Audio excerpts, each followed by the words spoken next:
Chicago Bulls finally go and get their big man, at least of this season. We'll talk about that and more coming up next.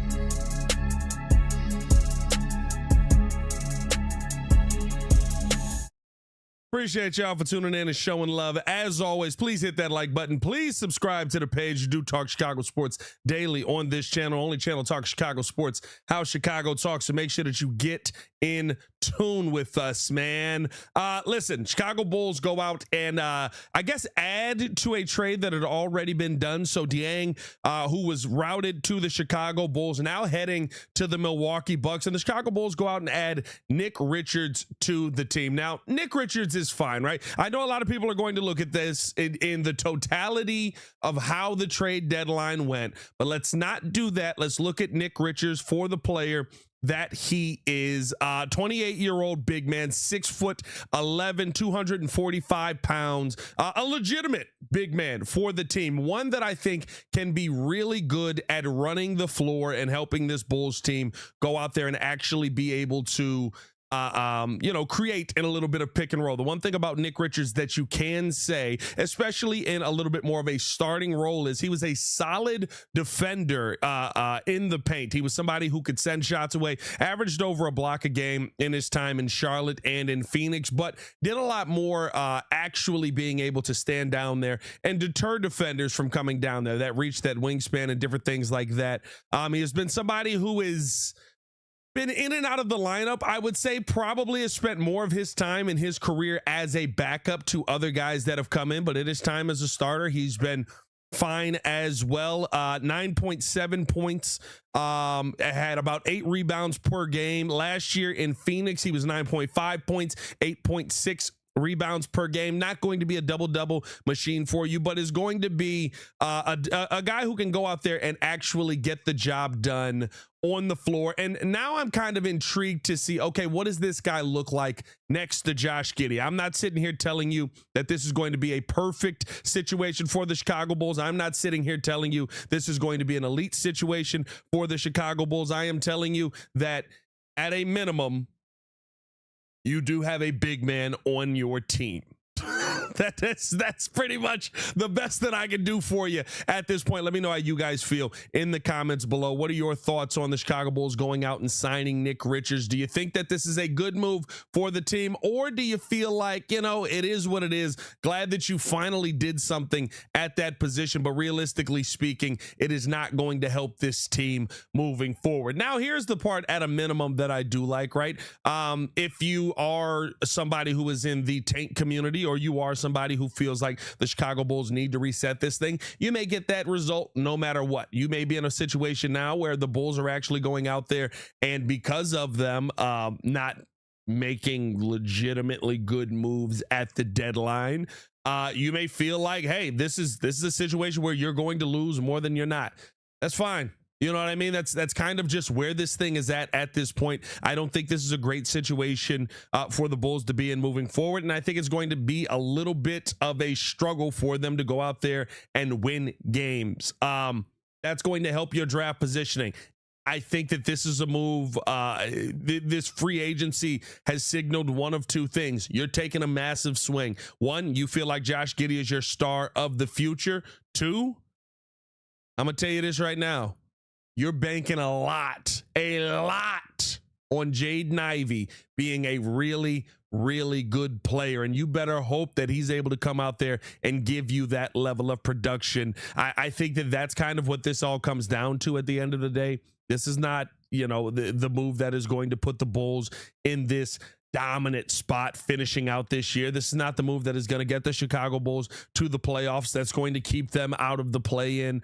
I feel like this trade deadline, like, you have some nice pieces on your team. I do like Anthony Simons. I do like Jaden Ivey. I don't really see how Jaden Ivey is going to fit in with Josh Giddey, but I guess we'll see kind of what that ends up being at the end of the year. You're banking a lot that Jaden Ivey is going to not only bounce back, but also be able to kind of understand a different role of player and being able to go out there and be an off-ball kind of guy. And while he was an off-ball guy at times in Detroit, of course, that first year, he played a little bit off-ball. The real conversation on Jaden Ivey is he going to be able to do that in an offense that has as much motion as this Bulls offense currently has. We know what this team looks like when they're not moving around. Jaden Ivey was a little bit more stationary when he was shooting so well from the three-point line on catch and shoot. And so to me, I hope that he does bounce back. I hope he becomes, as JC calls him, right, great value Russell Westbrook. I hope that he is a player that can get back into the game and go out there and dominate. I just don't know if that is actually going to be the case for this team, right? We'll see. We haven't had great luck with all of a sudden magical health of guards coming in here to Chicago and finishing things off. Jerry, with the comment, he said, if Ivy was dominating in practice at Detroit would have kept him. Bro's probably not doing well there, and it shows in the games. Well, listen, the real conversation is Jaden Ivey has tried to bounce back, and Detroit doesn't have the time to wait for him to bounce back and become that player that he once was. That's really the bottom line of all of this, right? There is no, hiding this. You are trying to help a player rehab mentally. That's what it comes down to. You are trying to help Jaden Ivey rehab mentally to get himself to a point where he feels comfortable enough to get back on the court and become that player that he once was. Here's my biggest issue with all of it, right? With all of these pieces you've got, Colin Sexton still on this team. And of course, right, there's usually some trades that trickle down at the end. So I'm keeping my eye on the Twitter pages as well. If you see me not looking at the camera a ton, I'm trying to see, kind of what this team is going to be able to go out there and get done. But bottom line to me, you've got Colin Sexton on this team. You moving off of him maybe at some point. What's his role with this team? Are you making him a guard or a forward? You've got Anthony Simons. You've got Trey Jones, who I would assume is still a part of this rotation. You've got Giddey. You got a lot of guards. You got one big, and you got Modest Buzelis.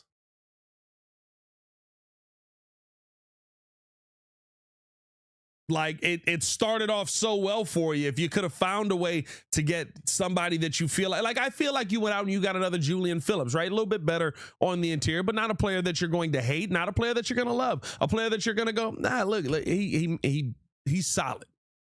That's what you went out and got, Nick Richards.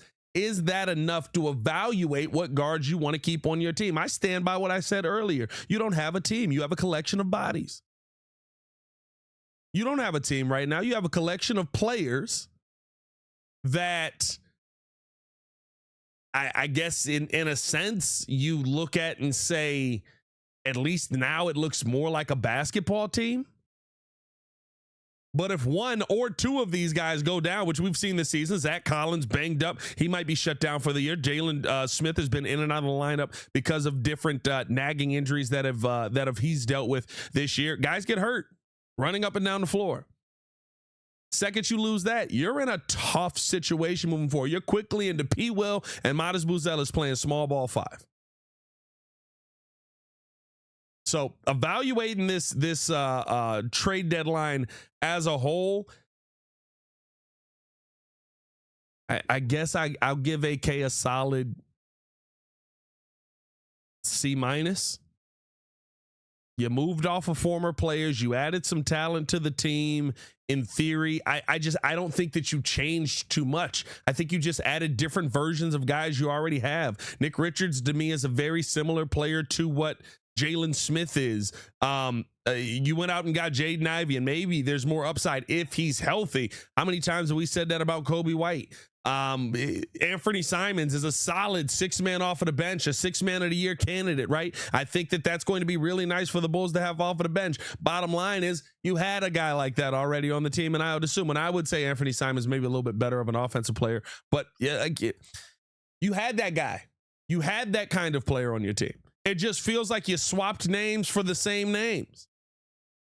Because now those guys had no value. So now I guess at a minimum, you get to reset the value with these guys. You get to reset the value with Ivy. You get to reset the value with Simons. I don't know where the heck Sexton's playing. Where's he getting in the game? And he's actually had a decent season. I don't know, bro. I don't know. This is one for me where you waited too long and listen, Pyro just said it. It is what it is. This is, you didn't get better. I kind of don't think you got worse. This team probably will compete for a play-in. The one part that I am a little bit excited about to see, and I know, you know, it's kind of been the gloom and doom post trade deadline episode here, but the one thing that I am a little bit excited is seeing what a guy like Nick Richards, 28 years old, hasn't really played with a real point guard. What is the impact that Josh Giddey is going to have on these guys? Because having a player like Giddey does elevate a lot of people's game. We might get to see Jaden Ivey tonight. I think that's going to be very big for this team. You know, seeing what he looks like, how quickly can he build his confidence up? I guess that's the one part where we're all going to watch closely for the next 2 weeks, and then it'll just be me and Hayes watching closely the rest of the way. I don't know, man. But bottom line, this was not good. Your return was not good. I guess in a theory you reset and you've got a high upside chance on Jaden Ivey. If Jaden Ivey pans out, all of us are going to be sitting here like we were when Josh Giddey showed up, and we were like, well, this isn't the worst thing in the world, but it has to go really well for it to be the best. Josh Giddey went really well and it worked out for you. Let me know how you guys feel in the comments below, man. I'll be down there talking with you guys as well. I got to go set up Locked On Bulls and try to find some time to eat some food in here at some point. Appreciate y'all for tuning in to Show and Love as always. It's your boy, Pat the Designer. Back at it again. Y'all stay safe out there, Chicago. See Red Nation.